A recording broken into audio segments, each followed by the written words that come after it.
Welcome to In Substantia. I'm Gabor Farkas. This is part 2 of my conversation with Karen Hitschke. If you just joined us, I recommend starting with part 1, where Karen shared the experience that shaped her leadership and the story behind building bridges, from her early influences to how the platform came to life.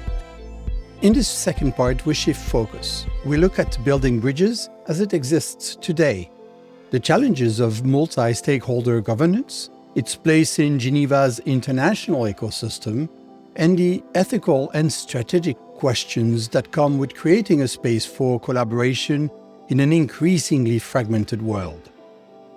Karen, Switzerland and Geneva in particular has long positioned itself as a global hub for diplomacy and finance. But today, with the rise of decentralized technologies and shifting global power dynamics, that role is being redefined. How do you see Geneva's or Switzerland's role in the sustainable finance landscape evolving? What responsibilities or opportunities does this context bring to building bridges? I see that Switzerland has and will continue to have a very strong role in that field for various reasons. One is, of course, still the financial sector, and that doesn't include only private banks, but also insurance companies, but also trading companies are very present still in Switzerland, will remain present in Switzerland. Same, we have the international organizations, of course, who are here. You have a very strong technology base in Switzerland and also in Europe. And just seeing Switzerland in isolation, I think wouldn't do it justice. That is certainly helping the ecosystem. And you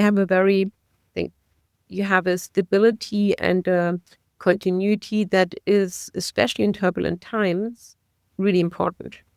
If you want to move things forward, you need a certain stability and, right of law, political stability in a positive sense, and that history of neutrality in order to attract others to really say this is one point of cola.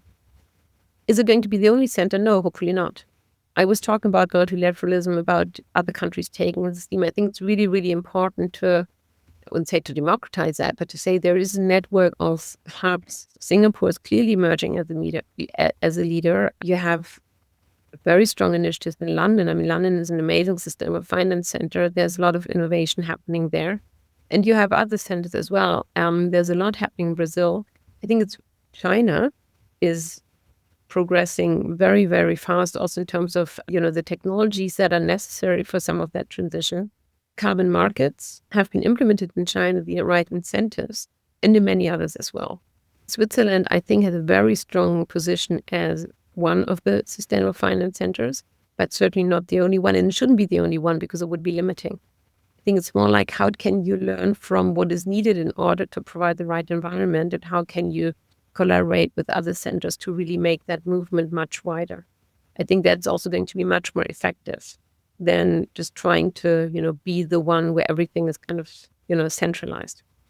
So for me, they're good, very good conditions. Others will be stepping up and are stepping up. And I think that's a very helpful movement and is necessary because at the end, different centers need to collaborate.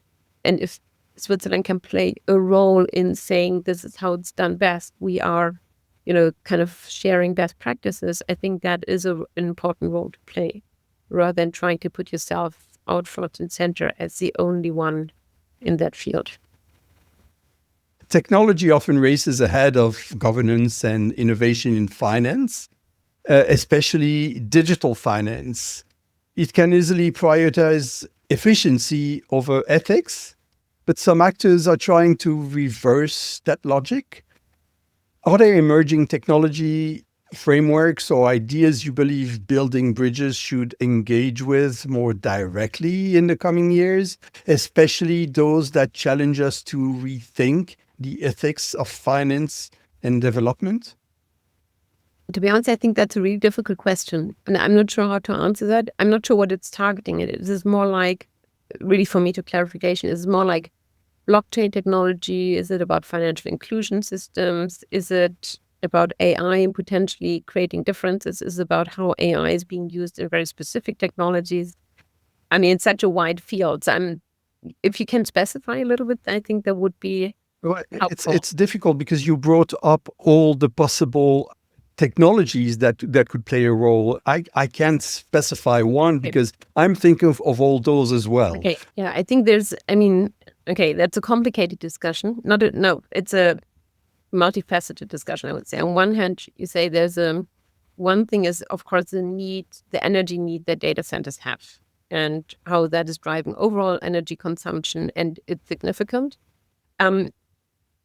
That is one element, and yes, the investments are there. In fact, what is also interesting is that a lot of the technology companies, the big ones who are building data centers, are the ones who are the biggest off-takers of carbon credits in the voluntary carbon markets, because they are offsetting some of that energy through additional energy consumption with carbon credit that will be used to, mostly a lot in developing countries, in fact, to fund investments into new energy centers there, into renewable energy, but also into reforestation, for example, or conservation of forestry. So I think already that shows in itself, on one hand, you have energy consumption. A lot of the energy consumption, in fact, that is required by these data centers is created through renewable energies. In some instances, they have been created in Africa, where they basically allow the creation of larger projects of renewable energy production, where part of that is then also made available for the market. I'm not saying it's right or wrong, but even that already shows it's not simple. There's another element, of course, of AI that is very important, and that's how it's being used. So maybe just one last thought. There will be, I'm quite sure there will be also a decline in energy consumption. We know that with scale, with more development, there is also usually improvement. We've seen with some of the artificial intelligence concepts that have come up from the Chinese market that the energy consumption is significantly lower. I'm not a specialist in that, but I think it's quite interesting to say, what is it today? Where is it going to go? How is it going to be used? What do we use AI for? The way we use it has very different implications, how much energy is being used. And again, I'm not a specialist, but I understand if you do a lot with pictures and things like that, it's much more energy intensive than if you just do, basically research or logical thinking. Even small things like please and something will require more energy consumption than, just having very straight communication with artificial intelligence. So there are elements of that I don't fully understand, but where we're taking stock today, but we don't know yet where it's going to go in 5 years, 10 years. And you see there's a lot of development in there. So in a way, I'm also optimistic or hopeful that something will shift, for example, on that level. The strength, of course, of artificial intelligence, what it could do, I'll give you one example. You need to report, let's say, not just report, but you need to understand, in order to take proper decisions, you need data to understand what, if I invest, not just invest, let's say, if I build a manufacturing site somewhere, what kind of exposure do I have to the surrounding nature, and what effect do I have? How does it influence my own operations, and how does it change over time? So the whole question about how to monitor biodiversity, how to monitor nature, restoration, shifts in that, how you collect these data points, is hugely artificial intelligence supported now. And those are data sets that allow much better decision making that was not possible 5 years ago. So that's a positive effect, especially if you monitor worldwide the development and how nature is, and you control that. You use satellite data for that. We're talking about very large data sets that are being analyzed, and that will be used for better decisions. That's a positive. Give you one example in healthcare and AI. The fact there are now mammography is an area that is breast cancer screening is basically something that's, one, expensive. Second, you need very good skills to interpret those. If you are basically working in an environment where you don't have that skill set, people will not get mammography. So you're not going to scan for breast cancer. Now there's technology out there being developed that artificial intelligence supported with pattern recognitions and so on is improving significantly the diagnosis reducing prices. And suddenly this becomes affordable in low income settings. You've opened a completely new way of services. So that is, for example, something where you say AI has a real strength and is used in a very good way. So there's so many applications that I find it, as you can see from my answer, it's so diverse. You really need to look at it much more specifically to say, what element of that are you discussing? And I think there are a lot of pros and also cons, obviously, in there. If I can just say, the original question I was answering to was like, how does building bridges engage with technology? I think it's kind of maybe repeating it, but because we're convening, we have the community and they are bringing up those topics. So this year, for example, one of our event partners is Nature Alpha. They are developing these tools that allow artificial intelligence supported to really aggregate nature data that is hugely informative and is used now by the financial sector in order to take decisions and take the effect of their investment on nature into account. That is one very concrete example. So we have that as an event partner. We have some of the events that have been brought forward by our community are on blockchain, how to use traceability in products to make sure they have been sourced in the right way according to regulation and to sustainability.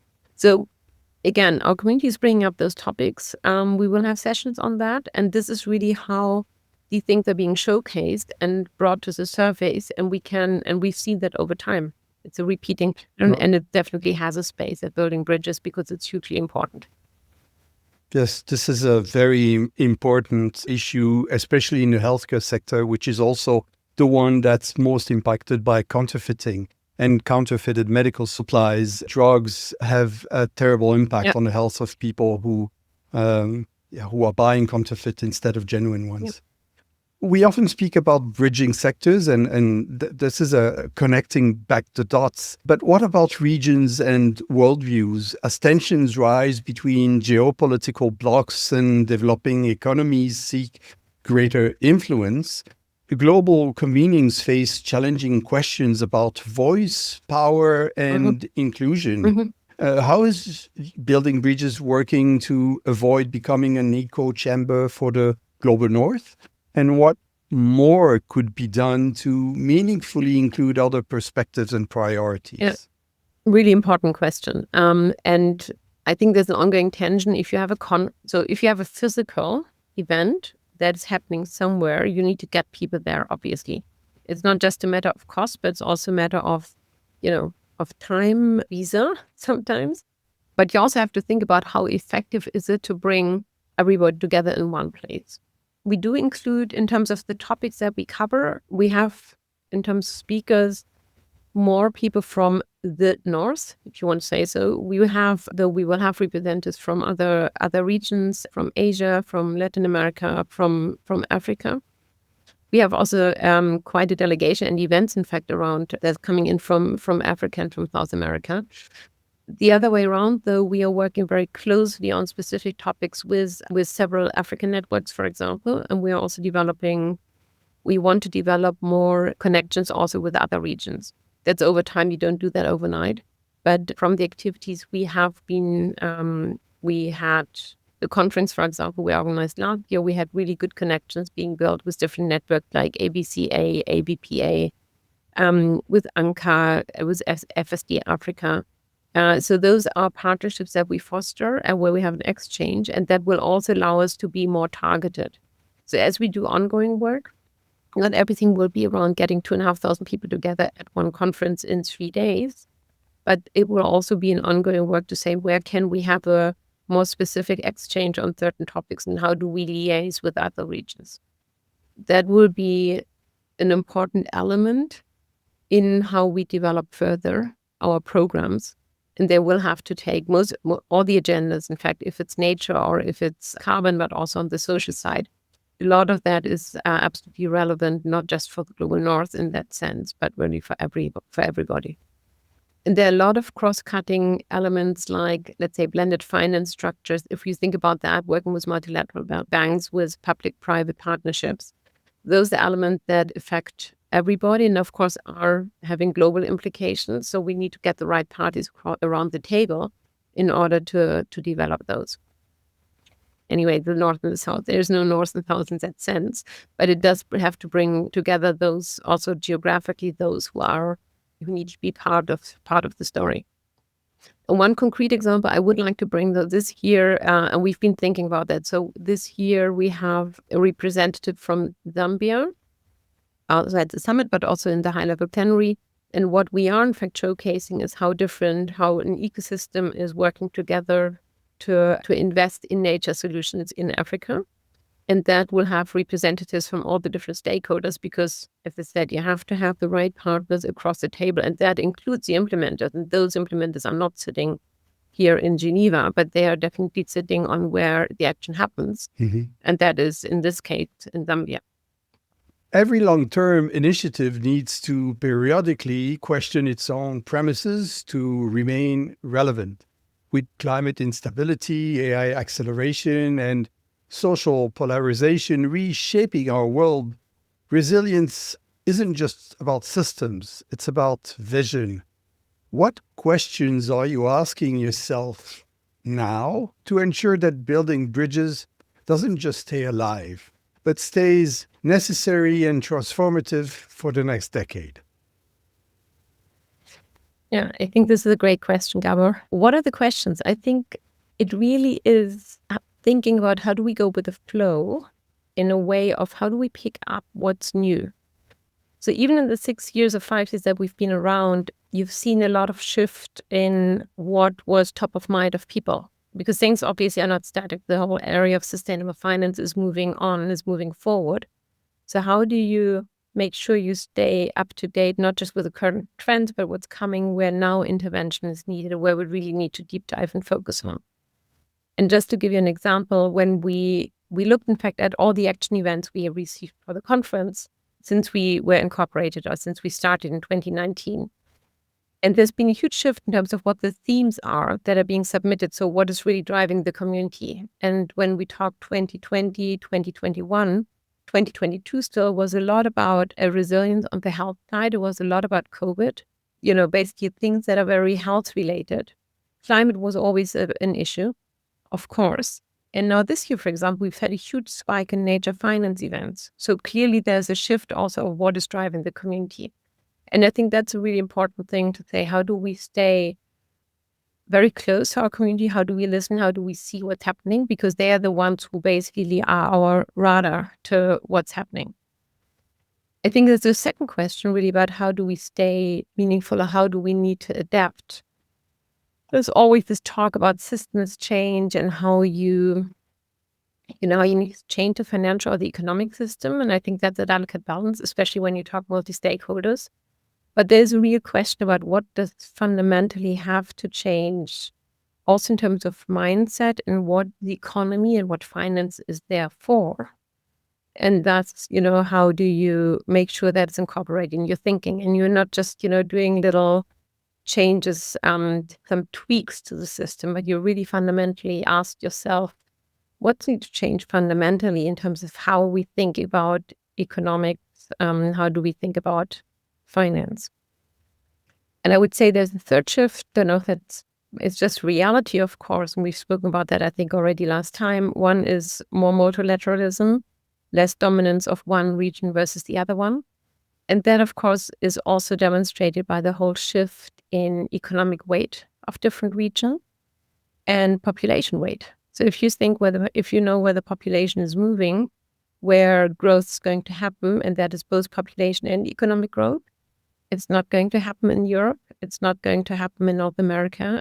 It's going to happen in Asia and very clearly in Africa.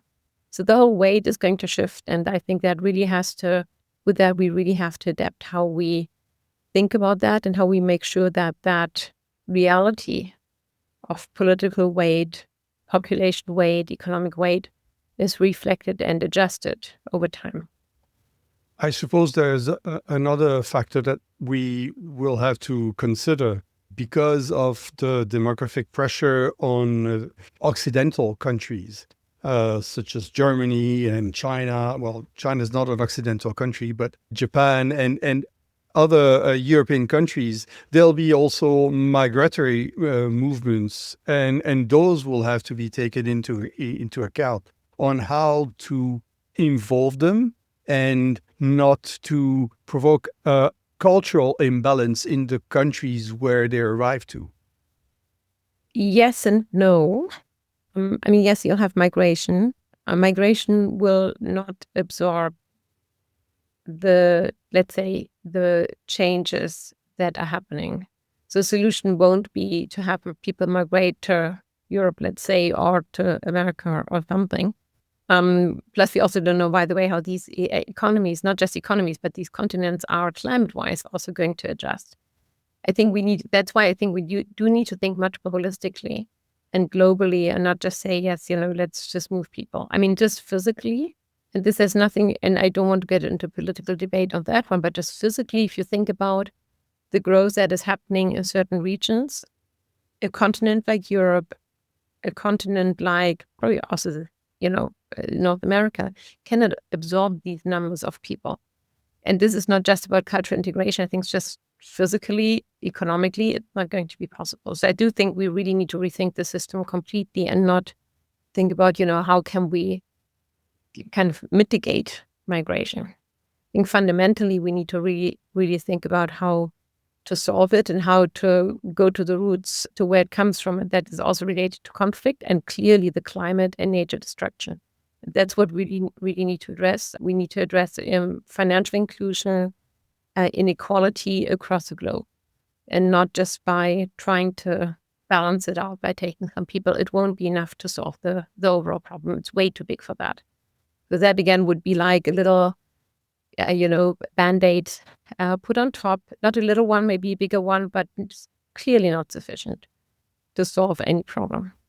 Sustainable finance has become a central theme at Building Bridges, but I sometimes notice that the notion of development economics doesn't always get the same visibility in mainstream discussions. When preparing this conversation, I was curious about where this concept comes from and how it has evolved. My understanding is that after World War II, economists started to rethink how to support countries facing poverty and instability, moving beyond the idea that markets alone could address these challenges. Development economics, as I see it, seems to focus on building systems that promote long-term well-being, resilience, and fairness, sometimes through approaches that prioritize local value chains or invest in public goods rather than seeking short-term gains. Karen, given your experience, I would be interested to know how you see the place of development economics within the sustainable finance agenda. Has Building Bridges given enough attention to this dimension, or is there still work to be done to bring these issues into the mainstream? I think it deserves a lot of room, and I think it is it is connected with some of the themes that are being discussed. There's a buzzword of just transition, which is always related to climate change and adaptation and how it has to be inclusive in terms of taking everybody along. And that means also every type of country, but also population. If you look at sustainable finance, there are, of course, different pillars in there. So you have the climate, you have nature finance, you have pollution, you have inclusivity or equity. And I think when it comes to how we think about building economies, equity is a very important part of that. It's a very important part of sustainable finance.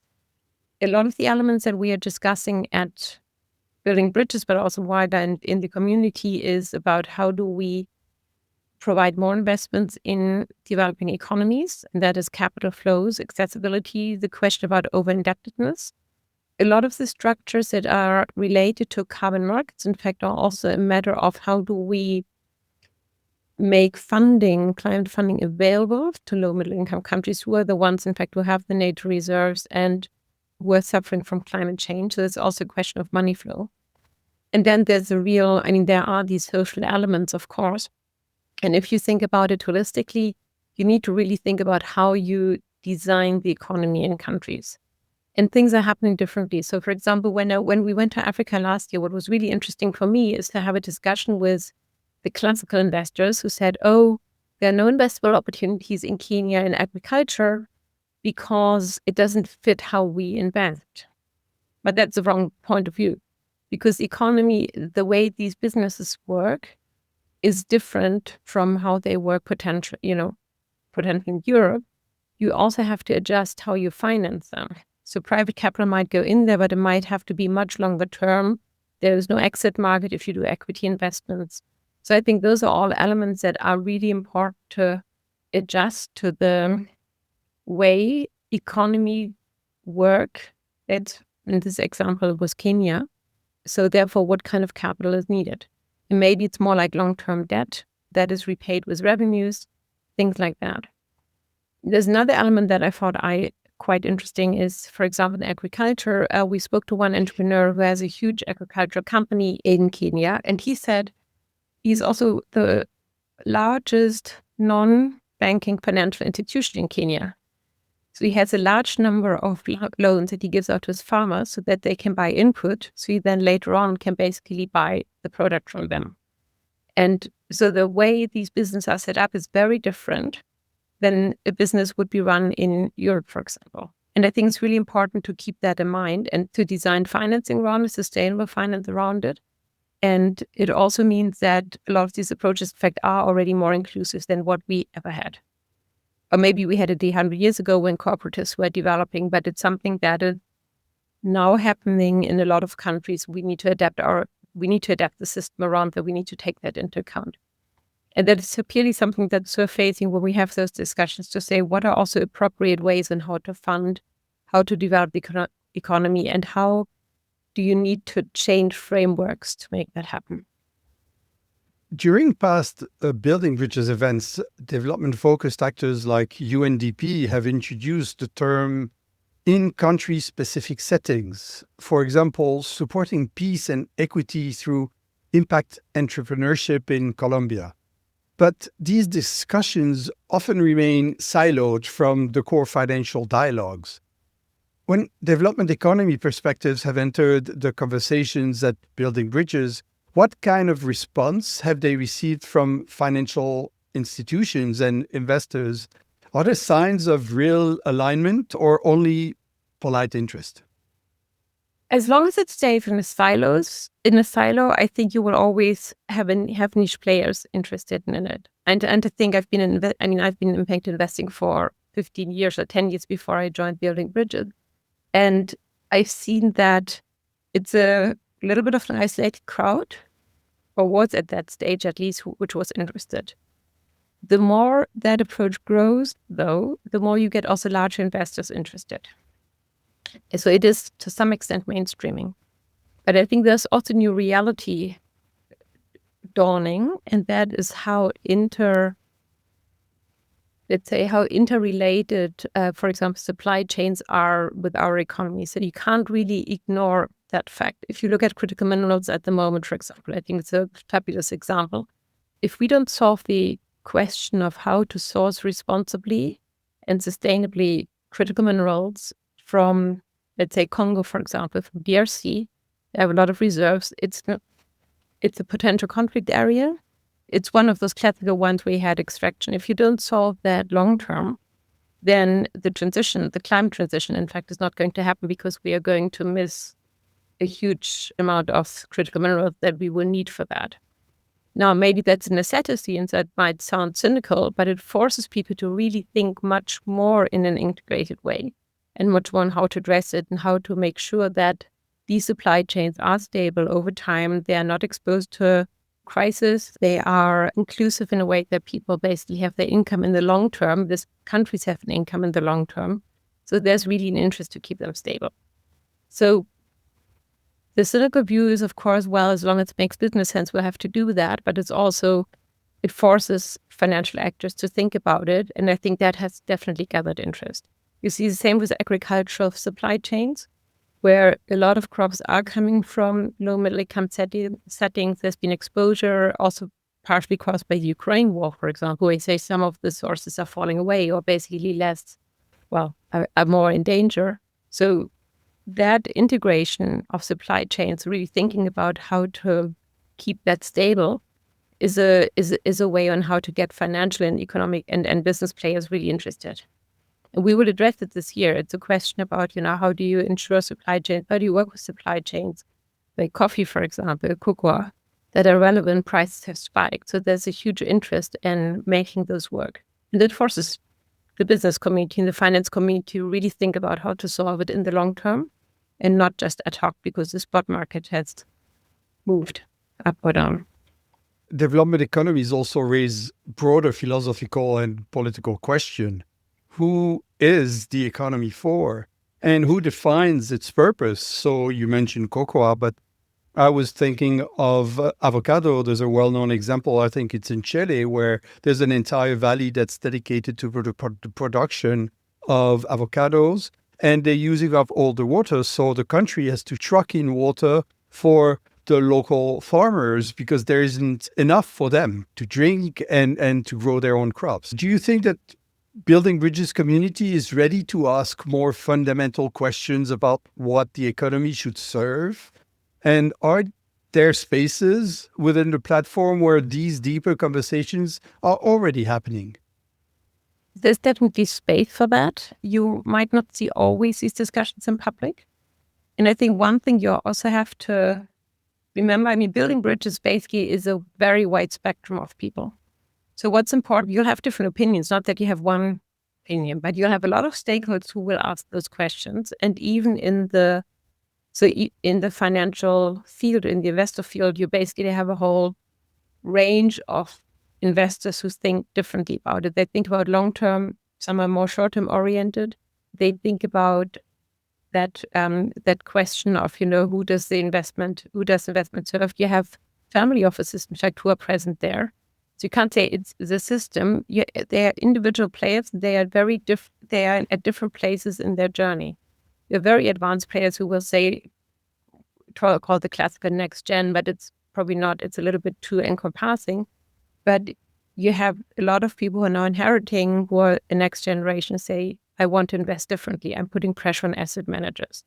And we just had recently, in fact, last week, just a group of networks coming together and thinking about how they can better pool their voice as private investors to make that voice heard, because they're not the same as an asset owner, like a pension fund, who can basically have put the same pressure on their asset managers, on their banks.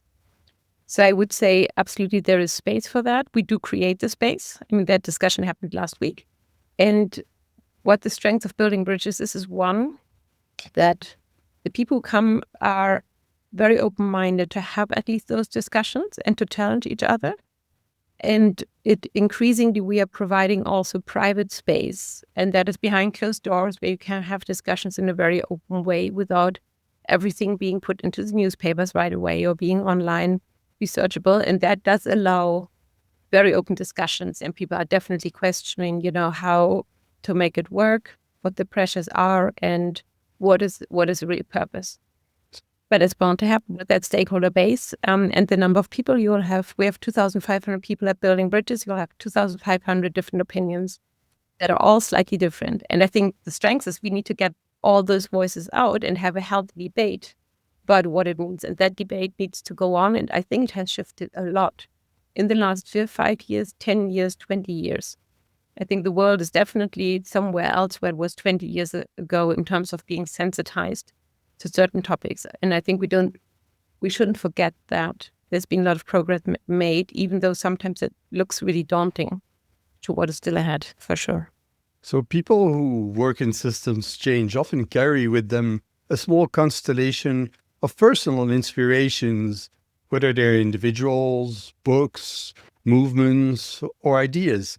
These influences often shape not just what they do, but how they do it. Who or what has most meaningfully influenced your approach to leadership and vision? Maybe a follow-up, so you can maybe combine both. What keeps you grounded or motivated in difficult times? If you could pass on one insight to the next generation of system builders, what would it be? So, okay, I'll combine it. I think in terms of inspiration, there are individual people who inspire me. Professor Yunus, for example, is one of them, who has been relentless in his pursuit of how to move business into a direction of responsible business in terms of social business, really to say, who does capitalism serve? Who does business serve? It's a society. It's not society serving business. That is a huge inspiration because it's a great way on how to think about it. That exactly goes back to the question you asked. Honestly, I would say probably every day I have 1 to 2 conversations that really inspire me because I have them with people who are, although working on different topics, but in the same direction, they have the same drive and compassion and loyalty in a way to the cause and are not being discouraged by what is happening.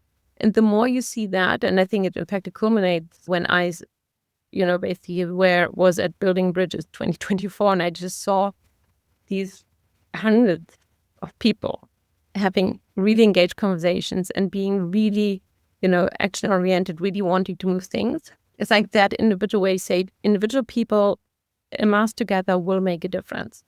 And that inspires me because it's sometimes difficult, especially at the moment, also in Geneva, to really keep that perspective. Seeing how many people are on track who really want to move things forward and how we are making that progress, even if we do take steps back, really, I find very encouraging. And in terms of some recommendation to next generation, I don't know. I'm also a mother to 2 children, so in fact, it's something that does resonate with me. I think you need to have your own compass in a way and just and stick with that. And if I look back, how I started out and what I'm doing today, it seems a completely different thing. And nonetheless, I think the same idea about, how we can use our own strengths and capabilities to make a change in a way to the world, to other people. And that can be smaller, can be bigger, but I think every contribution counts. And I think that keeping that North Star in mind is really important. And trust your gut. In a way, don't forget that. I mean, I've been moving a lot in different, trajectories. I've changed track often. I haven't been working in sustainability all my life. Others people started out and always did it. But I think just remembering how you started out, why you did certain things, and who you are, taking that step back, I think is something that's really important and making space for that. So get out of your hamster wheel, take a step back and say, what is it really that you believe in, you want? And you'll have people against you. You'll have people who don't believe you, think you're naive. But you always look out for those people who give you the energy and who belie that fact that you're not naive, but in fact you can do something. And I think that's really important. You just mentioned that you have children. I was wondering if there are things that you discuss with them and the input they provide through the conversation that you have introduced into Building Bridges. I discuss a lot with them. And so it's going both directions, absolutely. So my daughter was 15 when I took her to Africa on one of our donor trips, in fact, and took her on a whole tour of seeing social businesses, which has hugely inspired her. She's now studying environmental engineering, by the way. My son just is in finance now, and he's starting with BNP Paribas. And yesterday he's just started. He told me his training was one day all about sustainable finance. And he thought, no, I see what you're talking about, because he was never so much into that. What do I take back? It's in a way, it's a grounding. And I think it's also a sensitization on how perspectives change over time. What drives younger people? I mean, I'm 50 plus. I'm not the young generation anymore, I would say. So it's also important to really listen to different voices and to say, other people have different perspectives. And it's not just stakeholders, but it's also age. And just accepting that they might have different perspectives and that has a justification. And I think getting these sometimes very challenging questions to say, what are you really changing? Is it real? And I have these two very different children. I have a environmental engineer. I have a hardcore finance person who always thought what I was doing was a little bit too much tree hugging. And I wouldn't say he's coming around, but it's interesting to see he's challenging me from a different point of view, from his finance point of view, and looking at very different things, also looking at tech, looking at cryptocurrency. And those are things that I do take back because they open with different perspectives that I see at Building Bridges, but it's very helpful also to have that at home. What would you like listeners, especially younger professionals or future partners, to take away from this conversation? What I would like to take you away is really one, each of you has the power to change something. So just because things might be overwhelming, you can all change it. You can change something. You just get together with the right people that believe in a similar cause, and together you can really change things. The second thing is, what I think is really important, you do need to build bridges. Nobody can do it alone, and you need different parties. You need very different mindsets in order to solve the problems that we have today, and really to create a better world in that sense. Keep that open-mindedness. Don't think you're always right. I've always thought I was right, and not always, but often. The more you listen to other people, the more you try to see their point of view, and there's always some piece of truth in what they say. And it really helps being open to that, because it shifts mindsets, allows you to really pool forces and create coalitions on a much larger scale than otherwise you would do. So break out of your silos. I think that's really important. And I think the greatest opportunity, or the best opportunity, is, of course, if you come to Geneva end of September 30th to October 2nd, and join us at Building Bridges. You can totally experience it yourself, or follow us or engage otherwise. But having that open-mindedness is something I would say life has taught me, and I think Building Bridges will teach you, or you just experience it yourself and you'll see what I mean. In relation to what you just said, how can people get involved, support, or learn more about Building Bridges? So our website is, of course, up and running, www.buildingbridges.org. Our program is out. We have a conference as I just said, at the end of September, early October in Geneva. You can sign up and register. It's 3 days. But you can also have a webinar at the beginning of September. You also see that advertised. And we have community email where you can reach out if you want to get engaged and know more. And you can subscribe to our newsletter, which you will also find a link to on our website. And that will totally keep you up to date. Great. So I'll put also the information in the show notes. I like to conclude with one question. What is it that we're not talking about, but we should be? I think theoretically everything is addressed somewhere, but not everything surfaces. We always have the discussion, for example, to say, how do we create proper inclusiveness and global reach? Building Bridges is still a very northern conference. You look at our speakers, you look at our audience or participation, a big part will be from what we call the global north. So real inclusiveness, where does the power lie? I think that's something that theoretically, rationally, people understand. There's a shift population. Does everybody really have the right seat around the table? No. And they should have. And I don't think we listen well enough and are really open-minded and inclusive and really put away our own prejudices. So that shift is supposed to happen, but hasn't been happening yet. And then there's also reality. You don't want to fly people around the world all the time in order to sit down and have talking shops, but really say, how do you take the action? And I think that connection is still not happening. The other thing we do maybe talk about, but I think that we really haven't resolved well, is how do we have real partnerships? Again, I think it's related in a way. How do we work on eye level? If I want to invest in a project in Congo or a company or anything, do I have the right partners on the ground? Do I know even how to find them? Because they do exist, absolutely. We can make business and we don't know necessarily how do you find the right partners? We haven't solved that. And the other thing we don't really talk about that much, it kind of surfaces a little bit, is the over-indebtedness and the lack of fiscal flexibility that a lot of the developing countries have. You talk about that in Sevilla, for example, at the Finance for Development conference that just took place end of June. That is being talked about, but it's not the financial sector that's talking about it. So again, I think that's a topic that the developing world, yes, and politicians know it. The reality is it's not being addressed. The private investors do not deal with it. Maybe it's not their job, but it's also something that really makes the whole question of equality much more difficult. And then, of course, we don't talk about the crisis, the wars, They kind of influence us. Defense spending is up and running. We can't, in a way, we live with the fact. We talk about it a little bit, but we can't let it overwhelm us. But it's a reality within which we need to act. So all these frameworks, all these influences that are hard to, you can't tackle them as a sustainable finance movement, but they're the reality that we have to deal with. And they destroy a lot of the value that's being created. And I think that's, a lot of food for thought, makes me very reflective, but I think that would go too far for today, I guess. Yes, thank you, Karen, for your time. And I think that the listeners now have a clearer picture of what building bridges is and what you're all doing. And I hope that listening to the podcast, they'll want to find out more and find ways of participating in all or the many activities that you are promoting.